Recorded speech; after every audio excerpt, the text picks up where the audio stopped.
Siapa yang bisa melupakan momen ikonik saat Pharrell Prayoga menggoyang istana negara?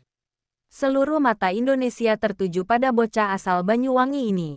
Pujian mengalir, jadwal panggung penuh, dan semua orang mengira Pharrell sudah menjadi miliarder baru di usia belia.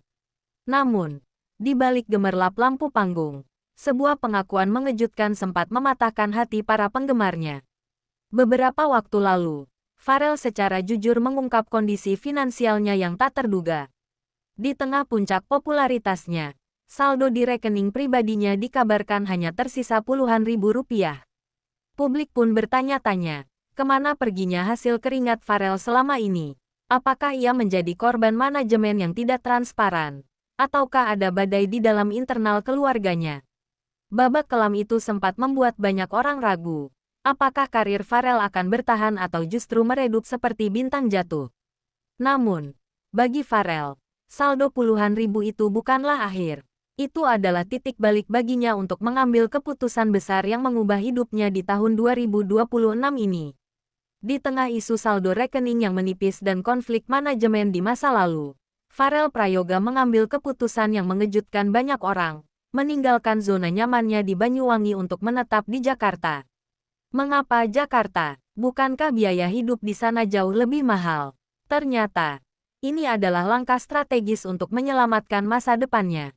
Di Jakarta, Pharrell tidak hanya mengejar jadwal manggung yang lebih profesional, tapi ia memilih untuk memprioritaskan pendidikan di sekolah yang lebih menunjang bakatnya.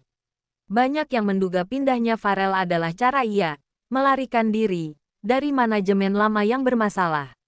Namun faktanya, di Jakarta lah Pharrell mulai belajar mengelola asetnya sendiri dengan lebih dewasa. Ia membuktikan bahwa untuk menjadi bintang besar, talenta saja tidak cukup, butuh lingkungan yang tepat dan sistem manajemen yang lebih transparan. Kini, di tahun 2026, kita tidak lagi melihat Pharrell sebagai bocah yang hanya setoran nyanyi, melainkan seorang remaja yang sadar bahwa investasi terbaik adalah leher ke atas atau pendidikan, sambil perlahan membangun kembali pundi-pundi rupiahnya dengan cara yang lebih sehat. Memasuki tahun 2026, pertanyaan besar yang menggelayuti pikiran publik bukan lagi soal berapa sisa saldo Pharrell, melainkan seberapa kuat fondasi finansial yang sedang ia bangun. Pharrell Prayoga kini tidak lagi hanya bergantung pada satu sumber penghasilan dari panggung ke panggung. Ia telah belajar dari kerasnya industri hiburan di masa lalu, bahwa popularitas bisa naik turun, namun aset yang dikelola dengan benar akan terus bertumbuh. Pertama, mari kita bedah sumber penghasilan utamanya saat ini. Pharrell kini tidak hanya menyanyikan lagu orang lain, ia telah bertransformasi menjadi penyanyi yang memiliki hak royalti atas karya-karyanya sendiri. Dengan keterlibatannya dalam pengisian soundtrack film layar lebar dan proyek kolaborasi dengan produser internasional, pundi-pundi rupiah yang masuk kini lebih terukur, transparan, dan masuk ke rekening yang dikelola secara profesional di bawah pengawasan yang lebih ketat. Namun, yang paling menarik dan patut dicontoh adalah cara Pharrell mengamankan kekayaannya. Berbeda dengan tren artis remaja yang terjebak dalam gaya hidup mewah atau flexing kendaraan yang nilainya cepat turun, Pharrell dikabarkan lebih memilih mengalokasikan pendapatannya ke dalam aset emas dan logam mulia. Keputusan memilih emas ini adalah langkah yang sangat cerdas untuk anak seusianya. Emas dipilih sebagai safe haven atau pelindung nilai kekayaan dari inflasi. Dengan menyimpan sebagian besar penghasilannya dalam bentuk emas, Pharrell sedang membangun benteng pertahanan finansial yang tidak terpengaruh oleh gejolak ekonomi atau konflik manajemen. Baginya, emas adalah tabungan masa depan yang nyata, yang bisa menjamin kelangsungan pendidikannya hingga ke perguruan tinggi tanpa harus terus-menerus bergantung pada jadwal manggung yang padat. Tak berhenti di situ, nilai tambah Pharrell di mata industri periklanan juga meroket. Dengan citranya sebagai anak berbakat yang pintar mengelola masa depan, Pharrell menjadi langganan brand ambasador untuk berbagai produk. Kontrak jangka panjang ini memberikan stabilitas finansial yang jauh lebih kuat dibandingkan sistem lepas di masa lalu. Kejujuran Pharrell soal saldo puluhan ribu di masa lalu ternyata menjadi pelajaran manajemen keuangan yang sangat berharga. Kini, dengan sistem manajemen yang lebih transparan dan kesadaran tinggi akan pentingnya investasi emas, Farel memastikan setiap rupiah dari hasil keringatnya tidak hilang sia-sia. Ia membuktikan sebuah teori penting dalam dunia hiburan. Bukan tentang seberapa banyak uang yang kamu hasilkan saat viral, tapi tentang seberapa aman kamu menyimpan aset tersebut untuk masa depan. Inilah fase di mana Farel Prayoga bukan lagi sekadar penyanyi viral, melainkan seorang remaja yang sadar finansial dan sedang menyusun masa depan yang berkilau sekeras logam mulia yang ia simpan. Di tengah gempuran talenta baru yang muncul setiap hari di media sosial, satu pertanyaan besar muncul. Mengapa nama Farel Prayoga tetap bertahan dan memiliki tempat spesial di hati masyarakat Indonesia? Jawabannya bukan hanya karena suaranya yang khas, melainkan karena kedewasaan mental yang ia tunjukkan dalam menghadapi badai kehidupan di usia yang masih sangat muda. Tahun 2026 menjadi saksi bisu transformasi Farel dari seorang penyanyi cilik yang tak sengaja viral, menjadi seorang seniman yang penuh visi. Ia telah melewati fase di mana banyak artis cilik lainnya justru tenggelam, fase transisi suara, konflik internal keluarga, hingga isu pengelolaan uang yang sempat memojokkannya. Farel tidak memilih untuk membalas dengan drama atau sindiran di media sosial.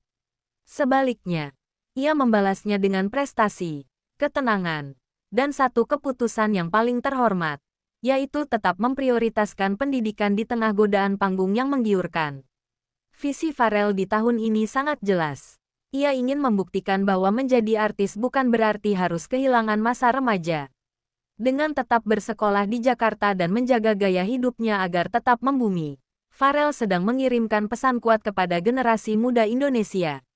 Pesan bahwa kekayaan materi, seperti emas yang ia simpan, hanyalah alat penunjang. Namun kekayaan intelektual dan karakter adalah fondasi yang sebenarnya. Melihat perjalanan Farel, kita belajar bahwa hidup tidak selamanya tentang goyang karawang atau tepuk tangan di istana. Hidup adalah tentang bagaimana kita bangkit saat saldo rekening kita menyentuh titik terendah, dan bagaimana kita tetap rendah hati saat pundi-pundi rupiah kembali memenuhi kantong. Farel Prayoga adalah pengingat bagi kita semua, bahwa kesuksesan sejati tidak diukur dari seberapa cepat kita mencapai puncak, tapi dari seberapa tangguh kita bertahan dan memperbaiki diri untuk tetap berada di sana. Kini, kita tidak lagi hanya melihat Farel sebagai bocah asal Banyuwangi yang beruntung. Kita melihat seorang calon bintang besar masa depan yang memiliki strategi, memiliki empati, dan yang paling penting, memiliki prinsip. Perjalanan Farel masih sangat panjang, dan dengan fondasi aset serta pendidikan yang ia bangun hari ini, bukan tidak mungkin kita akan melihat sosok Farel Prayoga yang jauh lebih hebat lagi di kancah internasional pada tahun-tahun mendatang. Terima kasih Farel, karena telah mengajarkan kami bahwa meski badai datang, selama kita punya kemauan untuk belajar dan memperbaiki diri, kita akan selalu punya jalan untuk bersinar kembali. Pada akhirnya, perjalanan seorang Farel Prayoga adalah sebuah cermin besar bagi kita semua. Bahwa hidup ini bukan hanya tentang seberapa keras suara kita menggema di puncak kesuksesan, melainkan seberapa kuat kaki kita berpijak saat dunia terasa sedang menjatuhkan kita ke titik terendah. Ingatlah, bintang yang paling terang tidak lahir dari langit yang tenang. Ia lahir dari tekanan dan kegelapan yang pekat. Begitu juga dengan keberhasilan. Ia tidak datang dari saldo rekening yang melimpah secara instan, tapi dari ketabahan hati untuk tetap jujur saat tak punya apa-apa, dan keteguhan jiwa untuk tetap mengejar ilmu saat godaan dunia mulai menyapa. Aset emas yang disimpan Farel mungkin bisa melindungi nilainya dari inflasi, namun karakter dan kejujuran yang ia miliki adalah aset abadi yang akan melindunginya dari kehancuran nama baik. Karena di panggung kehidupan yang fana ini, tepuk tangan penonton bisa saja hilang dalam semalam. Popularitas bisa pudar seiring bergantinya musim. Namun ilmu dan integritas akan menjadi kompas yang selalu menuntun kita pulang ke jalan yang benar. Mari kita belajar dari Farel. Jangan pernah malu dengan masa sulitmu, karena dari sanalah pundakmu dibentuk menjadi lebih kuat. Jangan pernah merasa cukup dengan apa yang kamu punya hari ini, karena pendidikan adalah perjalanan tanpa henti. Tetaplah menjadi bintang yang bersinar di langit, namun pastikan akar kepribadianmu tetap tertanam kuat di bumi. Sebab, sesungguhnya kemenangan sejati bukanlah saat kita berhasil melampaui orang lain, melainkan saat kita berhasil melampaui diri kita yang kemarin.